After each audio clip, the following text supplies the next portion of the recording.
Welcome home to USA Global TV and Radio, a place where dreams take flight, with authentic storytelling, diverse perspectives and meaningful conversations, where global stories unite and bridges are built beyond all borders. Discover world-class education, entertainment, hope and inspiration. Together, we're building bridges worldwide. Subscribe to our channel, USA Global TV. Download our app, USA Global TV. Be our guest or join our team. Visit usaglobaltv.com. Thanks to our founder and executive producer, Dr. Jacalyn Kerbeck. Music score by Yeffy Tang from Cloud Road Music. Voiceover artist Mike Porter. Creative direction by Paul Garcia. USA Global TV and Radio, your home for global connection. All rights reserved. This video and its contents are the exclusive property of USA Global TV and Radio. Unauthorized use, duplication or redistribution in any form is strictly prohibited.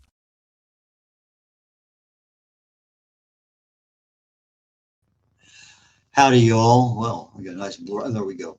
Howdy, y'all. This is red.olaughlin, USA Global TV and Radio Network. My first broadcast here in 2025, and we're on the Corner Bookstore. And my guests today are actually two, Charles Breakfield and Rox Burkey.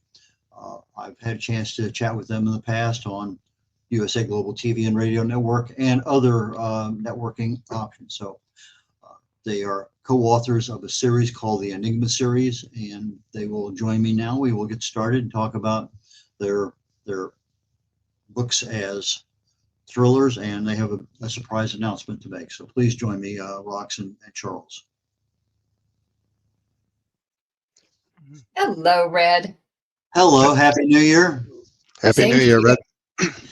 We were backstage talking, and all of a sudden I found out that they are the winners, award-winning of the Golden Book Award for Techno Thrillers. Is that correct? Tell us a little bit about that. So we are so honored. So book 2 of the Enigma Airs series, called Enigma Forced, won last week. I think it was on Monday, the Techno Thriller Award for Global Book Awards. And that is like the high end for them in that category. And we couldn't be more thrilled. This book is available in paperback, ebook, and Audible. So it's awesome to have this kind of honor. It was a lot of fun getting that in that email, saying, whoa, we did our happy dance while we were, it was just roaring around, and having a great time on that. And then another email comes through and it says, oh, and by the way, you did get a bronze for your cozy mystery that was in the category for amateur sleuth. We got 3rd place for that book. So it was like back-to-back good news. A lot of fun, and very gratifying. So kind of a belated Christmas present, huh? Yeah. Okay, so let's talk about, how did the two of you get together and decide that you wanted to be authors? And then how did the topic of Enigma become the series that you wanted to write about? So I just love that question. So actually, Charles and I ended up working together when I helped hire him into a computer company. And so it was a kind of a, I don't know, an odd circumstance that I would help hire him. And it turned out that we both worked in the technology field. So that was kind of exciting. We did a lot of different kinds of workshops in our general work. And then we decided that, it might be fun to write some white papers. So we started down that path. Okay, so you worked together, got a chance to know each other, found out you both write. How did we get into Enigma? Well, that's sort of my area of blaming, if you want to take it that way. I'm a student of World War II, and I'm fascinated with the technical evolution of encryption that began with the Enigma machine. Actually, it was originally pioneered by the Dutch, and the Germans said, "What a cool idea!" and they incorporated it and unfortunately leveraged it for their everybody else's detriment when they were trying to conquer all of Europe. So that was sort of the background, the history that I kind of bring to the partnership. And Rock said, I think we can make some good stories with this kind of concept. Let's kind of poke around at this. And next thing I know, she's got half a dozen chapters done. Says, here, take a look at this. I went, whoa, wow, this looked like it might be fun. And so the rest, as they say, is history. So Enigma, I think, originally started in Poland, if I remember right, and was acquired by the British, and everything happened after that. There's been a number of movies on it, a lot of research as to how to decrypt it. In fact, ironically, my son wrote his master's thesis on Enigma for what he was working on at the time. Kind of just happen to remember that right now. I just told me out of my brain prior to that. But the Enigma is, I guess, one of those kinds of things. The word itself is kind of intriguing. You had to come up with something. You used the Enigma because that's what they call the machine. And then so the series, the Enigma, Enigma. Today speaking. Machine. Yeah. Enigma. Too much eggnog, huh? Actually, not at all, but that's beside the point. But the Enigma, you've taken the Enigma and kind of wrapped into a word, wraith, stolen, et cetera, beyond. So you use the Enigma, and how much is that Enigma machine? Is everything still in World War II vintage for your books? Is that the way the history is still writing with this? No, it's not. So, and the reason we actually chose Enigma is if you look at the modern day cell phone, the encryption characteristics of everything we do, from our computers to our cell phones, has a foundation that comes from the Enigma machine. So it made sense. Plus, we were in technology. And so with technology, we have threats coming at us from all directions. And if you look at the series that's behind me, it comes from everything from identity theft to stealing the future to ransomware, stealing identities, cryptocurrency, and of course today, the AI influence over technology. Those are all things that can be good for humankind or can be threats. So we postulated that 3 young patriots in Poland actually stole a copy of the Enigma machine and tried like crazy to escape Poland. They formed a family business, and that business carried all the way in our series to modern day contemporary. So we are totally modern day, though I guess the rules and honesty of how we should treat information came from this group and what they learned as Germany was taking over Poland. I'm noticing your background there. Is Charles really that much taller than you are? Yes. Okay. Don't need to lower my seat. I can lower my seat if I need to. I just, He is much taller. No, yeah, I'm 5 feet tall. What can I tell you? He's over 6 feet. Okay, there really is a difference. Yeah. So well, she's not short when she's standing on her books. I'll tell you that. I mean, we got quite a few books, to be able to stand on. So she gets to be a giant when that happens. How long did it take you to write the first Enigma book and get it out in the public? And then how long is it taking you to write the subsequent books? At one point, we were doing about 2.2 books a year. The information was coming at us so fast, and we were having so much fun. The stories just kept flowing. And then we hit book number 12, and Rock said, "I'd like this to slow up a bit, and let's spawn a new generation of Enigma books called the Enigma Heirs." And it's a trilogy that's there in the background behind me: Enigma Tracer, Enigma Forced, which is the one that we just got the award for the Golden Globe, Global Book Award. Sorry, I keep saying it wrong. And it's where that transition. It's a transition from the 3rd generation to the 4th generation. But in answer to your question, how did we, how long take the first book? I mean, a couple of false starts. We tried some things and yeah, it's not going to work. So it probably took us the longest to be able to harden and get it to a satisfactory package. And then we started adding audiobooks to each one of the novels that we came out with. So we're very, very passionate about having multiple media formats for people to enjoy a thriller. Okay, I know how hard it is for me to edit my own book, proof it, get it ready to roll. With two people there, does Rox take care of one aspect of it and you take care of another? Or are you both simultaneously finding yourself repeating what somebody else has already done? So we have a kind of a good habit of, fluffing out all of the different chapters that we need for a book. We know where we're going to go with the book. And then we exchange, Charles will write a chapter, I'll write a chapter, and we go back and forth, and then we bring it together. And I do the initial smoothing so that it sounds like a single voice. Charles's wife, Sandy, does the initial proofing to kind of make sure that, we haven't used a word incorrectly, or, that form and from thing that we all do. Well, not all of us. I do. She makes sure that those are all fixed. What's very interesting is when she comes back to Charles and says, okay, which of you wrote this chapter? And he goes, yeah. Then we know we got the voice right, Do you have difficulties keeping the mental part of a character in context when each of you are writing a different chapter?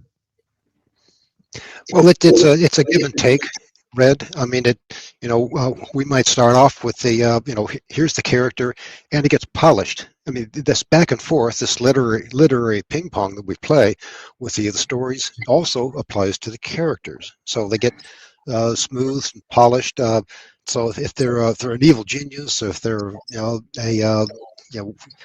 somebody that's a femme fatale that's on the make, those are, we get that back and forth till, okay, sometimes I'll do something that's a little bit peculiar, and Rox will call it on the why is this, why this way, because no female on the planet would say that, Charles. And I went, oh, okay, well, it sounded funny when I wrote it, but okay.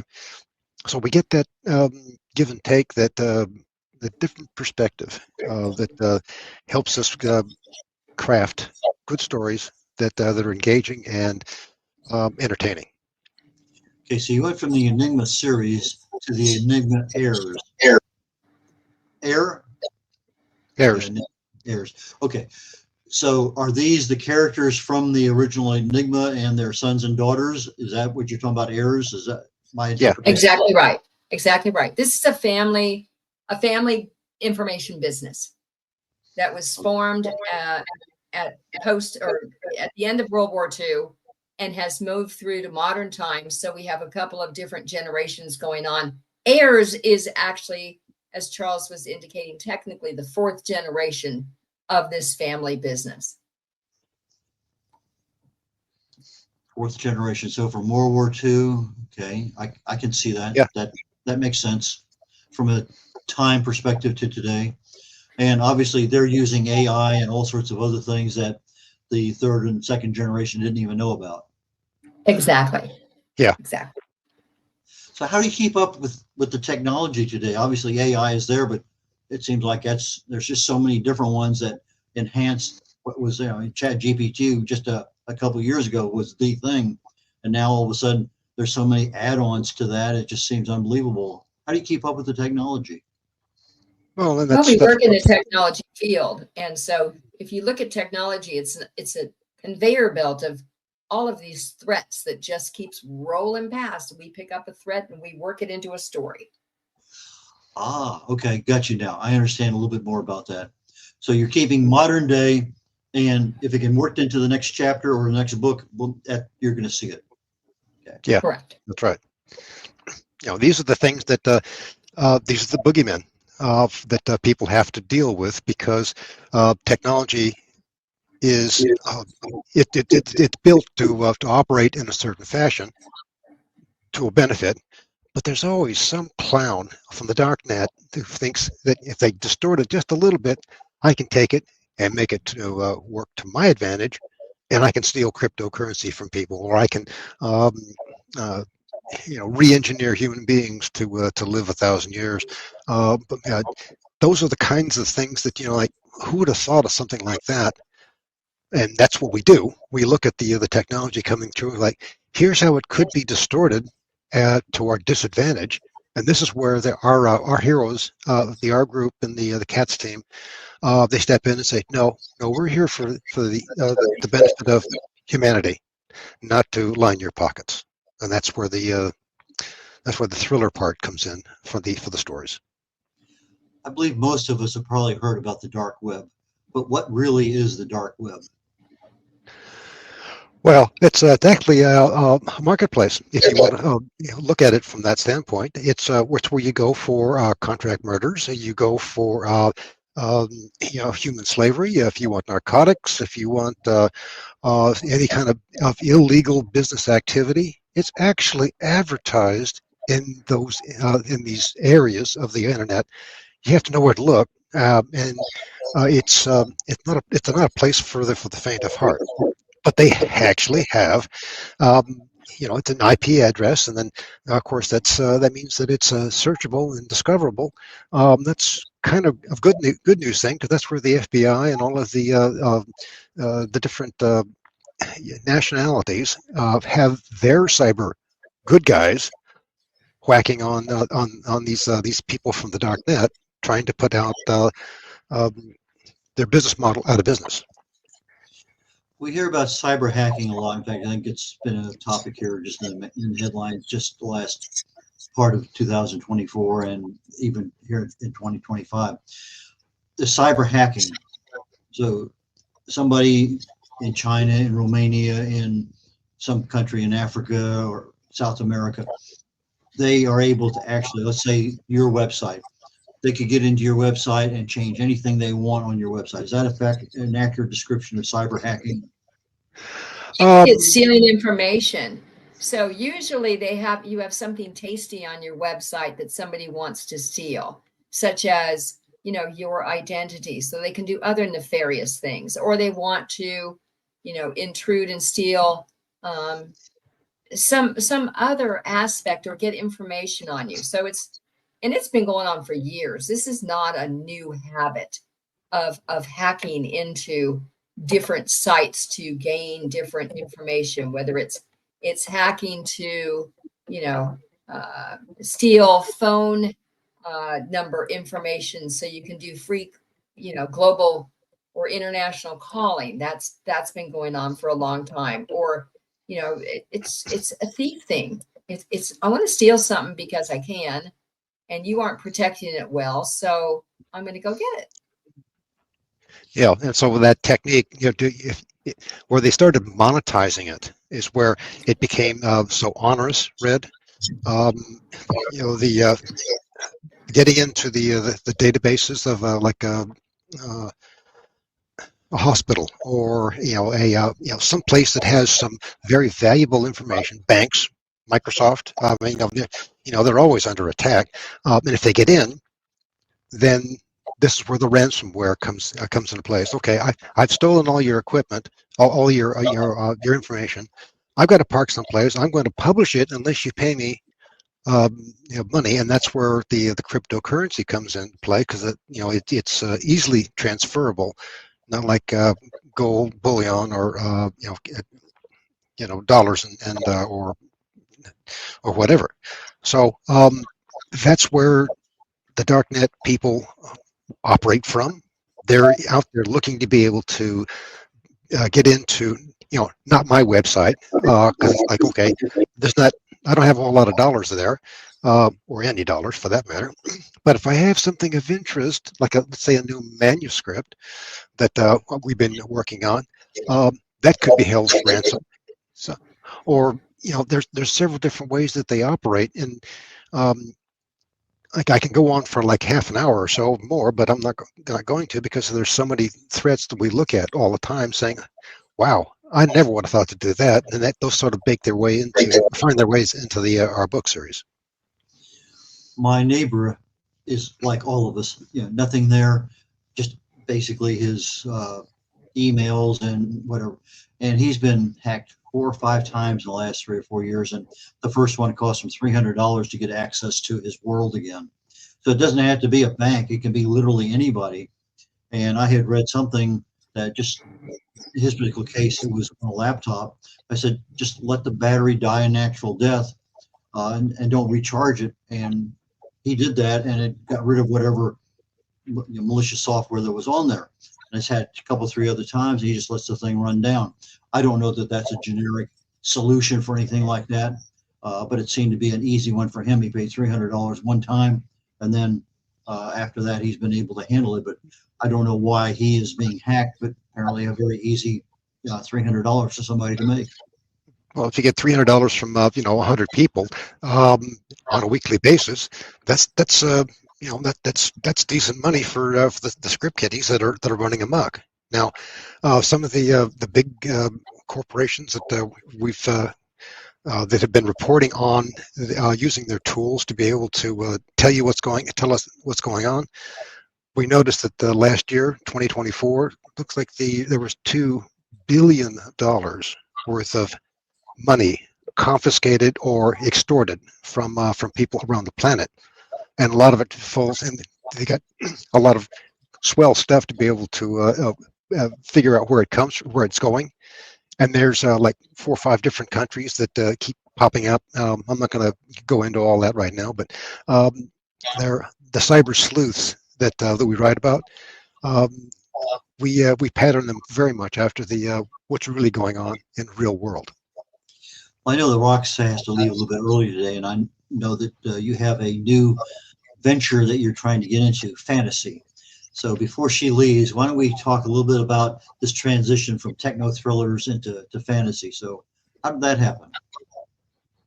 Well, it happened because I think we needed something different, and we always have enjoyed kids, and it's not like we can take our techno thrillers and easily write them to a level that would be enjoyed by the younger crowd, from like the 9 to 14 year range, or the tweenie range as they're sometimes referred to these days. However, fantasy is a lot of fun. And the other thing is Charles wanted to play with AI, and not from a writing perspective. So why don't you share, Charles, what you did for The Dream from a fantasy perspective? So once we had written the story, Red, The Dream, it was like, it's just a story. Is there some way we can illustrate it?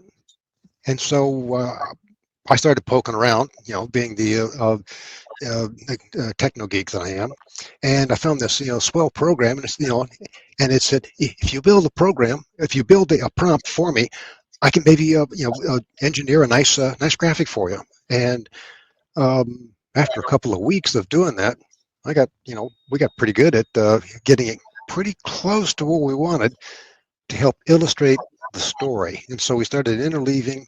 We did the covers, we did some of the characters, some of the scenes that would be germane to the storyline, and started dropping them in. And then Rock said, "Hey, can you make some black and white so we could also have it as a coloring book?" And I went, "Good idea. All right, let's see if you'll do that too. Not just color, but but black and white for coloring." And then she popped up and said, "Here's some word games we can insert into it as well." And this is actually kind of a fun book. It's the kind of book I would have liked to have had when I was reading to my young ones when they were that age, when trying to get them excited about reading. So that's kind of where we took it. We thought, this is kind of interesting because it's got a lot of life stories in it, and not just a fantasy, hopping around, moving from location to location. It's a chance for people to see a parallel in maybe their lives, or to help educate the child to say, perhaps you should follow those dreams. Maybe don't don't ignore the things that are you're passionate about. And so that's where it took us in that particular direction. And it was a fun exercise. Okay, so you have the Enigma series, which is a dozen books, if I remember right. Then you have the Enigma Heirs, which is a trilogy. And now you have the Dream series, for lack of a better series name. Is this going to be another dozen books in this fashion end of thing, or fantasy end of things? Or is this just something that you're kind of dabbling in to see how productive and profitable it can be?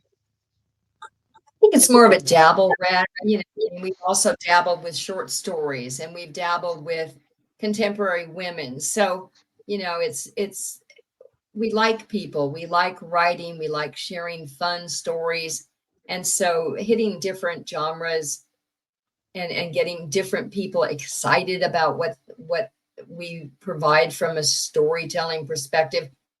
At this point, it's fun. So as long as we keep having fun, you know, we might do other children's. I don't know that it would ever be a series per se, but it might be just a bunch of stories at that level. I don't know. A compilation. Yeah, perhaps. I think I remember one time talking to you, Rox, about somebody came up to you at a signing and just had fell in love with your books, and you know that kind of feedback to authors is interesting as can be. It fulfills a lot of things. I mean, so maybe this is another area that you're going to capture an audience, and somebody who wouldn't have read your Enigma series or Heirs would all of a sudden say, wow, I really love these authors, and that becomes a new audience or becomes a growth audience for you. So it makes a lot of sense. Yeah. Well, the other thing we want to make sure is that we don't we're relevant, and we don't repeat ourselves. We try to be deliver unique, engaging stories, and not the same old storyline. Okay, I mean, I've actually had people come up and talk to me at book fairs. So, you know, well, what do you like to read? Well, I used to like to read this author, but every book they released, it was the same formula. You know, I knew, okay, I mean, pretty well, they got tired of it. So we don't want to be guilty of that. We want to offer fresh and innovative writing for people to enjoy. Okay, I know Rox needs to leave here in just a moment. I'm going to turn the last minute or so over here to Rox. You have a signing coming up. Anything else you want to tell us about before you leave? And I want to wish you personally and professionally the best year yet in 2025. Thank you, Red, so much. So I actually am lucky enough to be going to Denver. I'll be in 2 different Barnes and Noble's store on the 18th and 19th. People can go to our website and go to calendar events and get those addresses. I would love to see you sign some books. The Dream will be there. Enigma Force will be there. And most importantly, I'll be there. So thank you, Red. Appreciate you. We'll talk later. Take care. Have a wonderful time, Rox. Okay, Charles, I get you all to myself now. Oh, okay. And I get to make up stuff that, well, she's not here to correct me. Okay, so. What did we not talk about that you really wanted to talk about today? Well, we also got an award. Yeah, this is, you know, shameless bragging on my part, but we also got an award for the audiobook review from Audiobook Reviewer for the Audible on Enigma Forest. They couldn't say enough good stuff about it. The voice actor that has been in almost all of our books except one, he delivered another stellar voice acting, and I use that phrase very succinctly because he's not a narrator. He moves between voices and age groups and genders and different nationalities. He's that good. And the audiobook reviewer thought so as well. So Enigma Forest is we're quite proud of it from multiple areas. You know, these are some of the things that we like to highlight for people. Like, yeah, I don't have time to read anymore, but I sure can listen. So, you know, the audiobooks are available for all of this, and they run between like 6 to 9 hours worth of listening and entertainment. I actually had somebody complain one time that they lost a whole weekend because they couldn't put the audiobook down that they had picked up from us. So I guess that's if you're going to complain about something, I'll take that criticism anytime. I used to listen to radio audiobooks a lot when I was traveling because it was Yeah. on the highway and there's nothing much out there to do. But I was always amazed at the narrator being able to do 3 or 4 or more accents in French or in Russian, or they're talking in English, but there's distinctly a different French accent between 3 or 4 different Frenchmen in one book. And I thought, wow, that's pretty interesting. And then their ability, as you say, to change gender and pick up a female voice or a male voice, is depending, because I've heard both. And it's interesting how they have developed their talent of being able to speak and monetize it that way. So how did you find your narrator? It's a curious thing. We after the book number 1, we changed our approach and said we're gonna shop for the best person we can find. And so we advertised, and we had like 3 different voices of applicants, and we got to the to number 2 or number 3, I forget it was, and we stopped. It captured our imagination, and come to find out, Derek Scholes, that was his first attempt at doing audiobooks. Somebody said, yeah, you're doing all these other things. Why don't you be a narrator, voice actor? And he's like, well, okay, I'll try. And then he picked up our book. We loved the stuff he did. He told us, I think it was like several books later, he's like, you guys knew exactly what those 2 brothers, how they act with each other, in the Enigma Rising, and he was so captivated with it. He's like, I couldn't wait to be able to do the next one and the next one, and so he's like family practically, and we've gotten because he's so enthusiastic and good at his craft. We snagged about 4 or 5 Audible awards over the series with his voice. So we're quite proud of the fact that Derek Scholes is, part of our team. And sometimes he's gotten to a point where it's hard to be able to get some of his time. Like, hey, we have a new book ready for you. Go. And he goes, oh, rats! I've got this other gig that I'm doing. Can you wait? We're not going anywhere, buddy. We're going to wait for you. So, and it's really paid off because it took us a while to be able to get on his schedule, and he did the Enigma Forced, and that one got the Auto Book Reviewer Award like 2 or 3 months ago, just that quick. I mean, it's like he hit on all cylinders, and we're quite pleased with that. So this other Techno Thriller Award on right after that was like, wow, we're quite pleased with that property, and it's kind of daunting because it means that the 3rd book in the series that we're still working on, we'll have it ready in the first quarter. I want to make sure that it's just as good as the book number 2 and book number 1 in that series. So we're really we set the bar a little too high for ourselves, I think. Let me take you down the AI road here for just a very brief moment. Okay. There a particular AI that you use for different parts of your research or your writing or your cover development or anything else that would be of general interest to our audience? Yeah, I've started using the some AI for trailers for the books, book compares. So you do the research, look for, here's a good fit. If you like this book, you'll love our book. That kind of approach. And the AI engines help stitch together, relevant videos that we put on our YouTube website for people to just take a look at. So.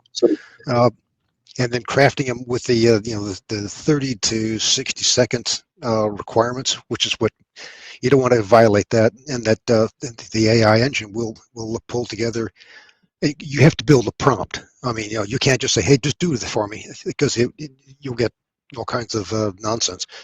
So if you script it correctly, create the proper prompt, and give it the direction it needs, it turns out some pretty good video compares and trailers for each one of the books, and that's been we've been working on that for the last 6 months now. It looks like, for accentuating and helping to push our brand into some of these different areas. So with the technology background, you kind of explore different AIs and see what they're capable of doing. You figure out the way to talk to it so that you get the expected result back. And I understand very, very definitely that if you don't ask the right question, you're not getting what you want. And in some cases can even be harmful. I remember the first time I said to ChatGPT, edit this. Well, it went from 12 pages down to 2 paragraphs. And fortunately, yeah, been there, done that. Yeah, got it. Yeah. So you got to be careful about how you ask the questions, because the words that we understand as humans are not necessarily translated exactly the same. But anyway, that's kind of interesting. But we're running now toward the last couple of minutes of the show. How do people buy your books? How do they find you? Tell us. Yeah. So if they wanted to just email us directly at authors@enigmaseries.com, or you can go to our website, which is the https://www.enigmabookseries.com, and the calendar it's out. We have samples of all of the books out there for chapters. We've got samples of the audibles that you can get to as well. There's a nice view of the landing page. Links for the paperbacks, the audiobooks, ebooks, short stories, the book teasers, where the videos that were built. We actually have a production company, Front Rows Production, out of California, that does the 2-minute trailers, which are spectacular. They really humble the stuff that I see on some of the AI engines that come out. So, but there's the little snippets, the little ads, the little time slices of that can be available. We've got those on our YouTube channel out there as well. So again, audiobook, paperback, ebook, and of course videos to kind of give you that flavor of the book. You can get all that within right off the website. And there's the calendar. We got Rock's going to be out there at 18th and 19th, Barnes & Noble, Denver. And those are locations and addresses from the 10 to 4 signings. What we do is we partner with them, and they bring in a slug of books from the different titles we've got. And she's a dynamo when she's in front of people saying, "Tell me more," and she just loves to be able to chat with people and sign books and have a great time. So it's invite you to show up if you get a chance. I know Denver, January. What were we thinking? But they just she's been there a couple of times, and they really enjoy her energy level. I've accused her of having an energy level that's so high that they probably pick her up on CB radios in Alaska. So, but she's a great person to know and to talk to. Well, thank you very much. I really appreciate your time today, both yours and Roxy's. Charles Breakfield, for those on our audio audience, the enigmabookseries.com, Enigma, ENIGMA, Enigma Book, BOOK series, SERIES.com. That's the website. Please take the time and go look at it. So with that being said, have a wonderful time. Enjoy 2025, and I wish you the best. Take care. Here in just a few seconds, I'm on the USA Global TV and Radio Network. I, Red O'Laughlin, will be hosting the Wise Ones, and today's my guest is Jim Bobo. Interesting last name, interesting background. And then Talking Heads show is going to be immediately following that, and we're talking about how to bulletproof your health. With that being, thank you very much, and we'll catch you next week. Bye now. Have you ever felt unheard? Like your words float into a void, leaving you invisible and disconnected? How about feeling judged, when assumptions overshadow your truth, leaving you misunderstood and defensive? And then there's that moment when someone offers solutions you never asked for, dismissing your feelings and leaving you more frustrated than before. It doesn't have to be this way. Dr. Jacalyn Kerbeck, the listening mentor, understands. She's here to help you reclaim your voice, build stronger connections, and create meaningful conversations that inspire understanding and mutual respect. Through her groundbreaking books, online and in-person courses, and interactive workshops, you'll learn how to navigate life's most challenging interactions. Discover the power of elevated listening and transform how you communicate. Master setting boundaries and asking permission to protect your peace. Learn to recognize and release judgment, fostering empathy and true connection. Dr. Kerbeck also offers personalized coaching, one-on-one or group sessions designed to fit your unique needs. Whether in person or virtually on StreamYard, her guidance will empower you to thrive. You don't have to struggle alone. The path to deeper connections and better relationships start here. Visit drjacalyn.com or usaglobaltv.com. Join a global community of empowered listeners and transform your life, one meaningful conversation at a time. Dr. Jacalyn Kerbeck is the listening mentor. Start your journey today.